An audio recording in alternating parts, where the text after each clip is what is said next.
Hi, and thank you for joining me again tonight.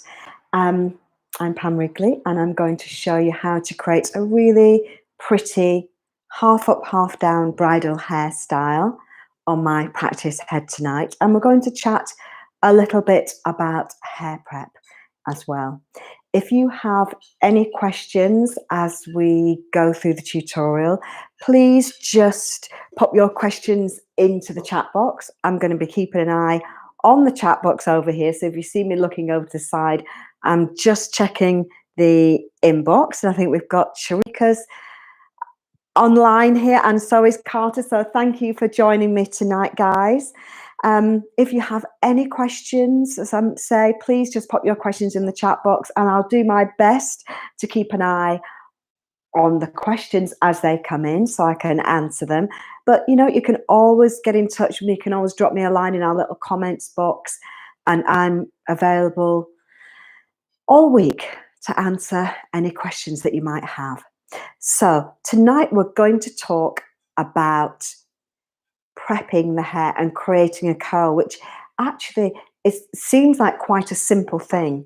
But really, it's kind of key. The hair prep is key to creating the rest of the style. And this particular client wanted a very soft, relaxed looking curl. So using my tongs, I've curled the hair, and you can see at the kind of mid-lengths, at the root and the mid-lengths of the hair's mainly kind of straight. It's just got a little curve, and we've kept the curl just at the ends. So I've curled the hair with my tongs, and I've used what I call my traditional wind. So depending on how you wrap the hair around the tongue, you can get a very different looking curl. So for this one, where somebody doesn't want too much of a curl, let me just get my tongs here. I've sprayed the hair already. Now, you could use, if you were working with a client, you could use a little bit of styling care lotion. But on this practice head, the hair is a little bit stubborn. So I'm going to use a little bit of my setting lotion. Let me just check that question. How do I wash the practice heads? Sorry, I love demos. So to wash the practice head, we do have a little tutorial online actually on exactly what to do with your practice head, and you do want to be careful. So Carter's just asked a question about washing the practice head. You don't want to wash the head too often, but if you find it's really got too much product buildup on there, then what you don't want to do is start kind of rubbing the hair. So you want to use quite a gentle shampoo, and I would just stand her in the bath or in the shower, and just put the shower head on to wet the hair, so all the water is going in one direction. Then when you put the shampoo on, maybe just something gentle like a baby shampoo, and you're kind of just squeezing it down the hair. So you're just going in one direction. Don't kind of rub in both directions, because you'll find the hair and practice head will get so incredibly knotty. And then rinse. And then you want to use a deep conditioner. And again, you're not rubbing the hair at all. You're just smoothing the product into the hair and rinsing the product off. And then just leave it to dry naturally. So, yeah, that would be my recommendation for washing your practice head. So what I'm going to do here now, what you can do, you can smooth the hair with the tongs if she's got any kind of flyaway or fluffy bits. Let me see if I can do it in this direction so you can see what I'm doing a bit better. So you can smooth the hair with the tongs once you put a little bit of product on. And then I'm going to take the tong, let's make sure you can see what I'm doing. Take the tong down to the end of the hair. Make sure you catch the end of the hair. And then in order to get that nice soft, make sure that tong is on, it doesn't feel too hot. That's better. And then to get that nice, soft, relaxed curl, you just wind the tong up the length of the hair. So you get most of the curl at the end and less of a curl on the mid-lengths of the hair. Now, if you want, at the moment, these styles, even though they've got lots of kind of, it's just a soft curl, you might find there's quite a lot of piecey sections as well in the hair. So if I wanted to do this in kind of, let me turn her around. If I wanted to make this kind of 3 little piecey sections, I could have curled each section, I could have curled it in 3 sections and got each curl. Let me just pop that down. And kind of created this kind of piecey work here at the top, and then created 3 different curls. But you could also just separate that curl and then pop a little bit of product on there. Now, I know that with this practice head, the curl holds very well. So I don't actually need to pin the curl up to allow it to cool down.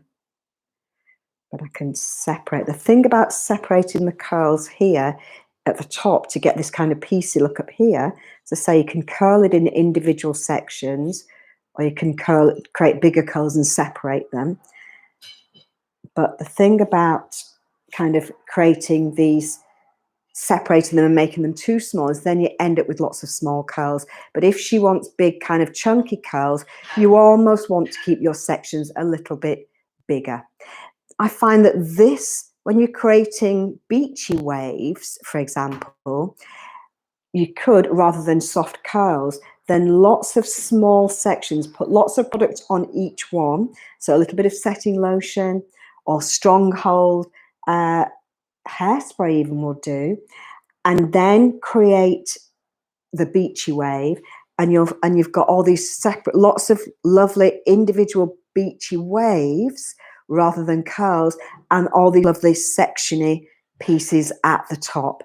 So depending on the curl that you want to create, you can have lots of piecey sections or a few bigger, chunkier sections. And it's all this kind of small detail that actually goes to creating the perfect hairstyle. One other thing to think about as well, let me just check. You could definitely do with this heated rollers, yes.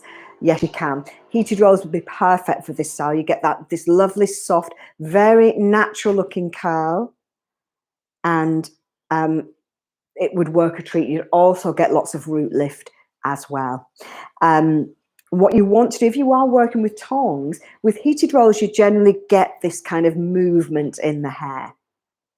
If you're working with tongs, what you want to try and do is kind of curl the hair backwards from each side. So the curls kind of come together and join at the back, rather than doing the curls in the same direction all the way around. So you can see on this side, the curls are coming back away from the face here. And then on this side, the curls are coming back away from the face here. And I've used a little bit of kind of product on each of these little sections here. And you can, if you want to, you could kind of work with this little crown section here if she wanted a little bit of root lift, and pin each little individual section up, which can work really nicely, especially if you're maybe working with, creating maybe a little kind of beachy hairstyle, or little half up, half down style even. You can pick these little sections up and pop a grip on them. Whoops. This works best if you're going to be bringing hair up and over the bobby pin here. So I'm just going to start bringing this around here a little bit. So yes, you could use heated rollers. You can create different curls using the heated rollers, and we do have tutorials on that. So I'm just getting a little bit of lift here. I've got my bobby pin here. Now, if I wanted to hide that, let me see if I can do this and create this kind of piecey look and hide it right from the beginning. That might be better. That's better. So I'm going to, then I'm not forced then to come back and cover the bobby pin up later. So you can, just by doing that little technique where we fold the hair and then secure the bobby pin, you can then kind of secure the hair and have the bobby pin hidden, which is ideally what we want. So let's come back. We've got a little bit of height now and a little bit of pieciness. Just a touch. You don't want too much for this style. And always check with your client, because sometimes they want to keep it smooth. So let's just have a little play with this front section here. And there are lots of things we can do here. She wants just a simple half up style. Let me just keep an eye on my questions. That's it. Let's have a look. I wouldn't, let's have a look. We do have demos showing you how to use heated rollers and exactly how to set the heated rollers.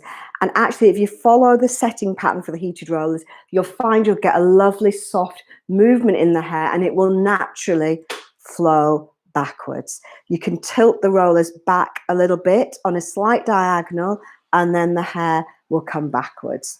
But if you want a definite kind of away from the face shape, then sometimes I do find tongs at the front here work really well. But you can certainly still do the same thing with tongs, with heated rollers, sorry. So let's just get a little bit of hair here.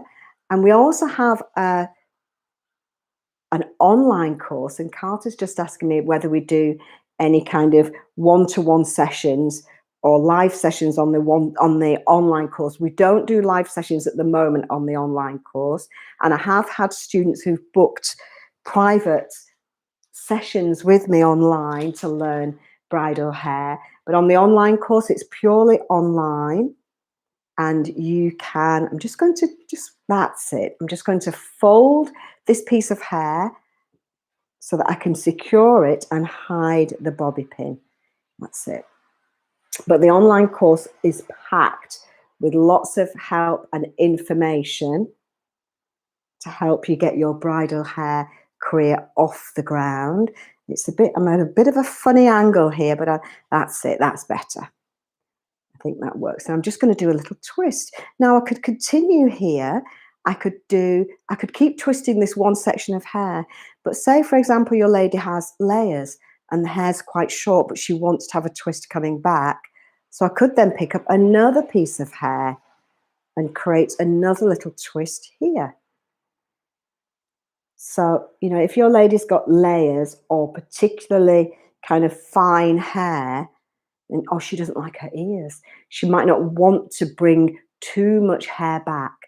So if she wants to keep some hair down here, then simply move on to another piece of hair. Pop your bobby pin in. So we've got the hair still coming down. So maybe she doesn't like her, as I've mentioned, she might have, her hair might be very thin. She might be conscious of her ears and she doesn't want them showing. So it's our job to make sure that she feels confident and gorgeous on the wedding day. Now let me just see. You know what, I'm going to come back a little bit and back on myself. I don't want this gap in the hair here. So I'm going to pop that there better. And then come back and pop that in there. So yes, we can, on our online course, we've got tutorials showing students how to do hair prep. That's it. Beautiful, very pretty. And how to create the hairstyles. And you can always get in touch with me if you've got any particular styles that you've been asked to create. Let me just keep an eye on. That's it.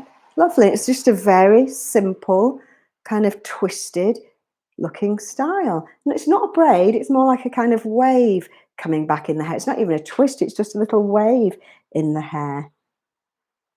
But all the bobby pins are hidden and secure. And she's got a very soft curl. This would work equally well with a beachy wave or with this kind of soft, natural looking curl that we've got here. So we've got another question. Okay. Carter's asking me what I use when I'm working with my bride. So I have, I would say, the main things to carry. So I just have a hold all. Just a regular size kind of is about this big, I think. It's not too big. And I've got you don't want to overload yourself. I do have one set of heated rollers, and I use my tongs, my straighteners. I've got my hair products, my blow dryer, my crimpers. So you don't need lots and lots of stuff. You know, it's a good kind of small kind of whole travel bag size, I would say. And I do have a mirror that I carry around in a separate bag. And I would say the one thing you definitely need for your kit is an extension lead, because you arrive at people's houses or you're working in hotels, and sometimes where you need to do the hair, if there isn't a plug nearby, a power point nearby, then you need to get an extension lead so you're not kind of tied to the edges of the rooms. You can kind of set yourself up where you need to set up. So I would definitely recommend having a mirror and an extension lead. I know it sounds like a silly thing to say as an essential, but it makes such a difference when you're working. So now let's do the other side, and then we'll have our lovely half up, half down style done. So check with your bride how much hair she wants back. And, you know, sometimes people will show you a picture, but you're not necessarily trying to recreate that picture exactly, the hairstyle in that picture. We are trying to recreate something that works with our bride's face shape. So I always ask my bride how much hair they want to be taken up. So, you know, maybe some people want the hair around their face down, and they might want you to pick up a bit of hair from a bit further back. Some people, if they're wearing maybe an off-the-shoulder wedding dress, and they may feel a bit kind of, they like the security of having a bit of hair around their face. So check with them, and that's where the mirror comes in handy. And we will just continue. So I'm going to use my bobby pins here. Slide the bobby pin in. Now it's important to make sure that at each stage these bobby pins are hidden, so you can't see them, and you're working. And now I'm going to pick up another piece of hair and create another little twist, because remember, we're working on this section and we want to keep the hair over her ear. So this lady's a little bit sensitive about the size of her ears, so we have to work with that. That's it. And pop that in there. And just keep going. Now I could maybe continue with this particular section. If I feel we've got enough hair down now, I might just continue with this section. And this lady doesn't have layers cut into the hair, so I can actually continue with this particular piece of hair. And it would look lovely, I think, as well, this style, if she had maybe beachy waves in her hair as well, not just with this kind of soft curl. Let's see which one next. I would say I might do a little piece of this one. I think that curl belongs there. And I might do another one from here. So play it by ear. That's better. And we'll bring this back and pop this over here. Lovely. And then we're almost there. We can pull this out. You can work on your little piecey bits a little bit more. And create your lovely soft half up, half down style. Now, at the moment, I'm working with lots of brides, and I did a trial the other day. So I'm creating lots of different hairstyles. So people show me hairstyles, and I'm kind of adapting them to suit their face shape, their hair type. And I did a style with a lady just yesterday, actually. And it was a really beautiful style. It was something I hadn't kind of created before. I'm just finishing off the style at the back here. And basically what we did is I created a very strong curl in the hair. So it's kind of even a little bit crispy. It wasn't particularly soft. And we created our half up, half down style with our little texture. We put a bit of padding on the back. And then I literally, imagine these were the curls, I literally just lifted them up and pinned them and covered the padding. And it created this gorgeous kind of textured bun with this kind of wave detail at the back, at the side. So I'm going to do that for one of my next tutorials. So keep an eye out for that one. She's actually going to be a model for me, so before she gets married. So I'll be doing that as a tutorial on the e-learning site. So keep an eye out for that one. And I think we've got a lovely kind of soft little half up, half down style with soft curls, a little wave detail coming back here. We've worked with our client to make sure she's happy, make sure that the little, you know, she's worried about her ears or her hair looking too thin. So we've been able to leave a lot of hair down and yet still have the hair half up, half down. So I hope you've enjoyed tonight's tutorial. Sorry if I haven't, Carter, sorry if I haven't been able to answer all your questions, but please do message me separately. We have a little comment section on our YouTube profile, so you can send me any questions there. Let me just have a quick look and see what your latest, what you'd like to know next time. Thank you, Sharika. I'm glad you like it. Do I get brides that change their mind after they've had a trial? I do, but not very often. And I would say that most people that change their minds are usually really happy with your work. So if they're happy to just change their mind, have a different hairstyle, have you try a different hairstyle on the wedding day, it's because they're really confident with what you've done, and they're confident that you'll be able to create the style that they want now for their on the wedding day. But it doesn't happen very often. So if it does happen, ask them to send you pictures of the style that they've changed their mind and they now want to have, so that at least you have, especially while you're learning, you're able to practice that style at home and get a few ideas as to how you'll do it when you meet your client. Remember, you'll already have done the trial, so you'll have worked with her hair before, so you will have an idea of the hair prep that is needed, whether you need to do a blow dry, heated rollers, tongs or straighteners, or whether you need to texturize and crimp the hair. So you'll have an idea of the hair prep. It literally is just going to be changing the way you secure the hair and changing the style that you create. So don't worry too much if your client changes her mind. Ask her to send you some photographs and just allow a little bit more time on the wedding day. And if you are a member of our online course, so I know Sharika recently sent me a beautiful style that a bride had asked her to recreate, and we actually did it as a tutorial here on YouTube, and she hadn't actually had the wedding like a couple of days later, and she did an absolutely gorgeous job. So you can always get in touch with me and ask me for help. So thank you for joining me again tonight. I hope you've enjoyed this kind of super quick hairstyle where I've created a lovely soft curl, a beautiful wave effect. We've got a lovely half up, half down style. So thank you again for joining me, and any questions, just pop them in the comment box and I will get back to you as soon as I can. And I hope to see you again soon. And don't forget to send me in your styles that you're creating, because I would love to see them. Thank you for joining me. Take care. Bye.